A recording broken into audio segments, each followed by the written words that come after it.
But we've been looking, and there's some new numbers that got us thinking about, well, really balancing our careers with our lives outside of work. And there's a growing number of women who are choosing gig work instead of back in office because of some office politics. We'll get to that. But then there was a study that Ford Motor Company did that is really interesting here, saying that 52% of employed people globally would be willing to take a 20% pay cut for a better work-life balance. And here in the U.S., when you break that down by generation, it's not too surprising who really wants this change.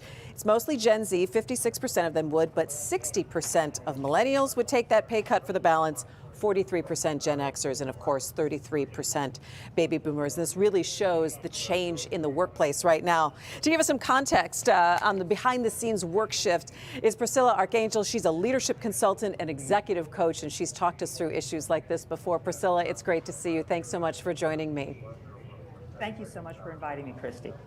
All right, let's go ahead and take a look first at this Ford survey that even surprised Ford Motor Company themselves when they look globally that people are saying a 20% pay cut just for some change and some balance. What do you make of those numbers?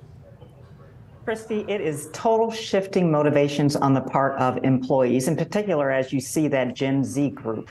We're used to people always wanting more money and more advancement at work. But I think really some of what we've experienced for the past 4 years is people are prizing their personal time, their me time, and living life today as opposed to focusing so much on the future. And so it's a total shift even in the power of the employer versus the employee.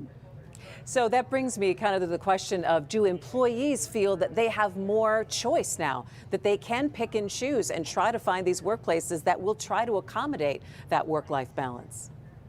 Well, I think they are feeling certainly increasing ability to pick and choose. Employees, and we see this on the news on a regular basis, employers rather, that are still inviting, asking, requiring their employees to come into the office more days than just 1 or 2, or to be more than just remote, to be at least hybrid 3 days a week.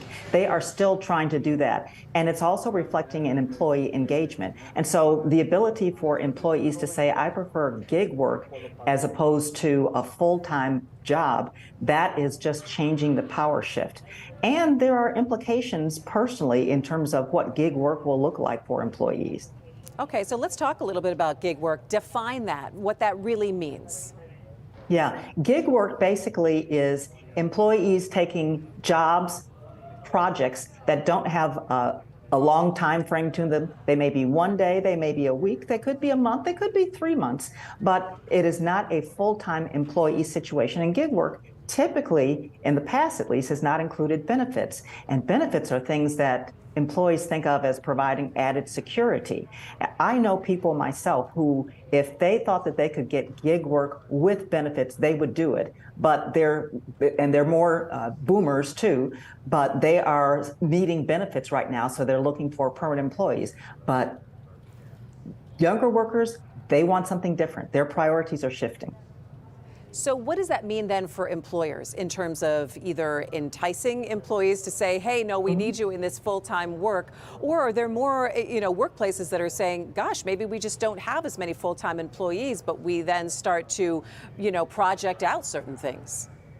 That's right. So employers are going to have to think closer about their remote and hybrid work policies and what can they provide to entice employees. They're also going to have to think flexibility that they want to give to people. So employees that need to meet children's needs or need emotional or mental support, that's going to be important. Employers are also going to have to think about where might this create a skill shortage, or how do I sort skill sets differently so that I can put gig workers in these roles that may not require a lot of uptime in terms of orientation to the workplace or orientation into what we're doing. And I will put permanent workers in these other different types of assignments. And those might be managerial and leadership roles too.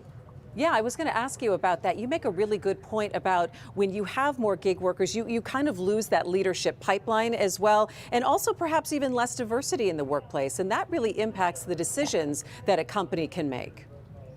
Absolutely. So think about, and I think the research also said that more women would prefer gig work particularly that don't expose them to being in the office and the old boy clubs and cliques and all like that.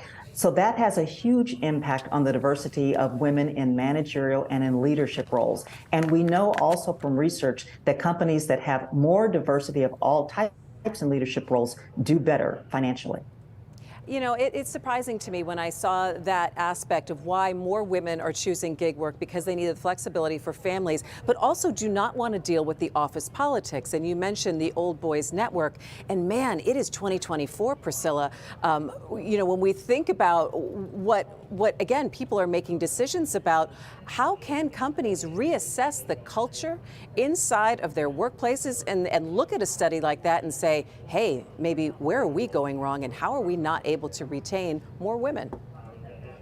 Yeah, really the best antidote for companies to do this is they have to identify more diverse people to put in leadership roles who will short circuit some of the cliques, who will be able to identify some of the concerns that are going on and be able to address them better. You can't do it from afar. You can't do it by dictating it. You have to have people actually sitting in those chairs, a variety of aspects of diversity of all types, sitting in those chairs, bringing different points of view to how we operate, to how we interact with one another.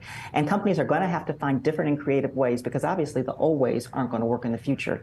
But it may be just thinking about the flexibility even that they provide workers to be in those leadership roles. Exactly. All right, Priscilla Archangel, thanks so much for joining me. Of course, leadership consultant, executive coach, and able to really shed light on a lot of those things. We'll be talking to you soon, I'm sure. Thanks so much, Christy. All right, it's great to see you.